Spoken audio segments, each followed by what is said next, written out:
kalau dari contoh-contoh yang aku lihat di negara-negara lain, bagi seseorang siapapun dia yang pernah melakukan kekerasan, apalagi sehingga korban mereka masuk rumah sakit atau terlukai, mereka layak dihukum. Nggak hanya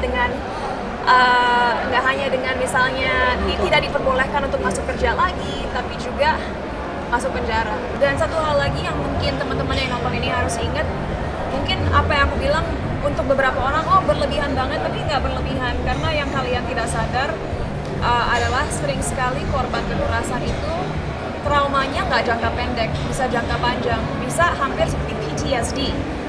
Orang yang perang, yang lihat darah sedikit langsung teringat memori-memori pahit dan sulit, dan itu bisa berdampak kepada confidence mereka, produktivitas mereka, dan bahkan bagaimana mereka memperlakukan orang-orang lain di sekitar mereka. Jadi jangan berpikir bahwa jadi korban kekerasan ke rumah sakit juga sehat lagi kok.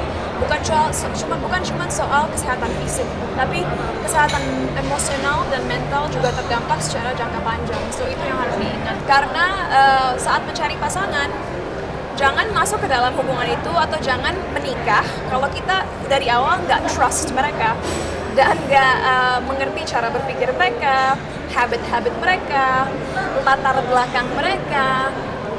Makanya, buat aku pribadi, aku selalu bilang, memasuki hubungan serius, mau itu pacaran atau pernikahan, itu bukan sesuatu yang harusnya diburu-buru. Kenapa? Apalagi pernikahan ya. Pernikahan kan adalah sesuatu yang kita lakukan karena kita merasa bahwa partner kita adalah partner hidup kita. Kita nggak menikah dan bilang, oh tahun depan cerai. Kita berkomitmen untuk jangka panjang.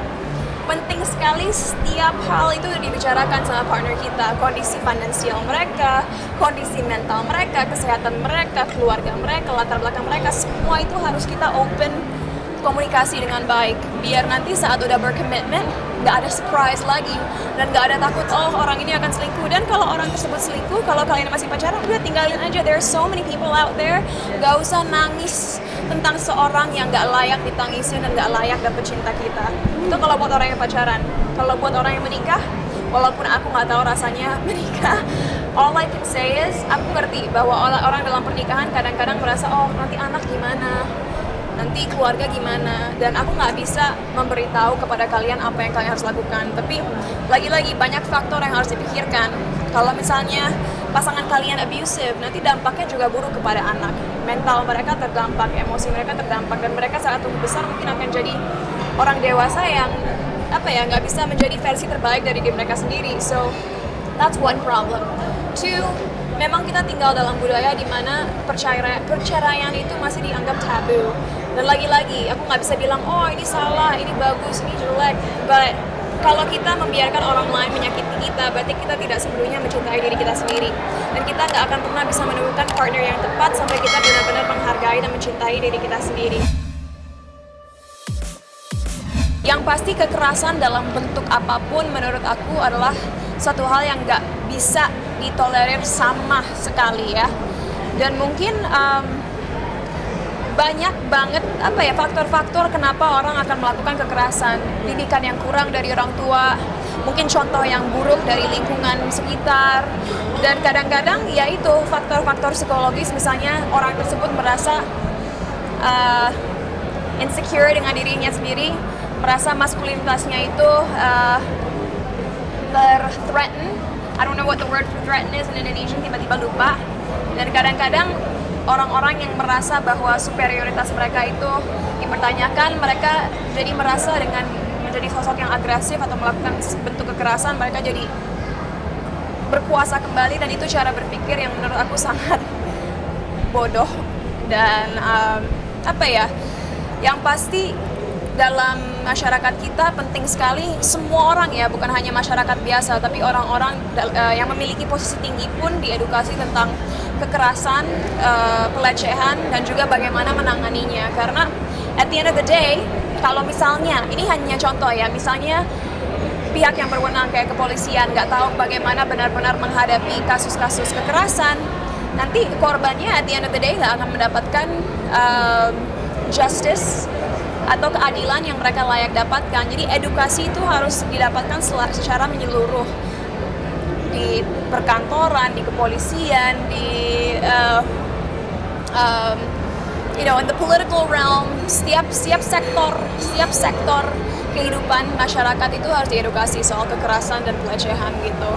Dan akhir-akhir ini, kita sempat dengar beberapa kasus kekerasan seperti KDRT yang pasti menyedihkan sekali ya. Tapi mungkin kalau kita mau lihat sisi positifnya, bagusnya kasus ini terekspos. Mudah-mudahan dari pihak media dan juga pihak-pihak lainnya ini akan menjadi bentuk edukasi bagi masyarakat bahwa hal tersebut adalah sebuah hal yang salah.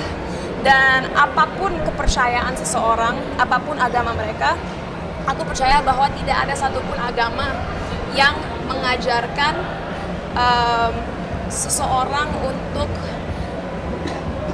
melampiaskan kemarahannya dengan kekerasan, apalagi terhadap perempuan. Aku percaya bahwa setiap agama mengajarkan untuk menghargai perempuan, dan kalau sebuah kepercayaan atau agama mau dipakai sebagai alasan kenapa seseorang melakukan kekerasan atau pelecehan, itu adalah cara berpikir yang sempit dan pastinya harus dirubah. So, I hope dari kasus yang akhir-akhir ini sempat besar, masyarakat terbuka matanya dan belajar bahwa apapun hubungan kita dengan seseorang, mau itu pacaran, mau itu udah menikah, mau itu pertemanan, gak ada satu alasan pun yang bisa menjustifikasi sebuah aksi kekerasan atau pelecehan. Aku beruntung banget kan, karena aku tumbuh besar dalam keluarga di mana orang tua aku, papa mama aku selalu sangat supportive, selalu membuat aku merasa confident, gak pernah membuat aku terlimitasi.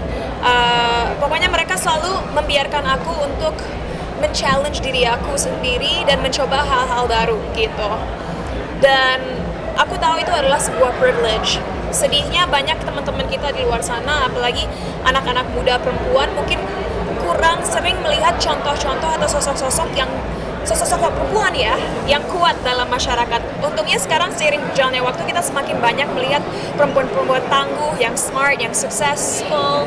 Tapi aku ingin lebih banyak lagi ada role model di dunia ini, apalagi di negara kita, di mana sosok perempuan direpresentasikan sebagai sosok yang nggak takut untuk mengejar mimpi, nggak takut untuk berpendidikan tinggi, nggak takut untuk menjadi seorang bos, nggak takut untuk mempunyai hidup yang independen, dan nggak takut untuk membuat keputusan yang sendiri dalam hidup tanpa tergantung oleh siapapun. Dan itulah itu example yang ingin aku berikan. So, lagi-lagi, all types of women are beautiful, all types of personalities are beautiful, tapi penting untuk anak muda tahu bahwa jangan takut juga untuk jadi sosok yang nggak takut untuk bersuara, yang mungkin sedikit masculine dan benar-benar independent, because that's how I am.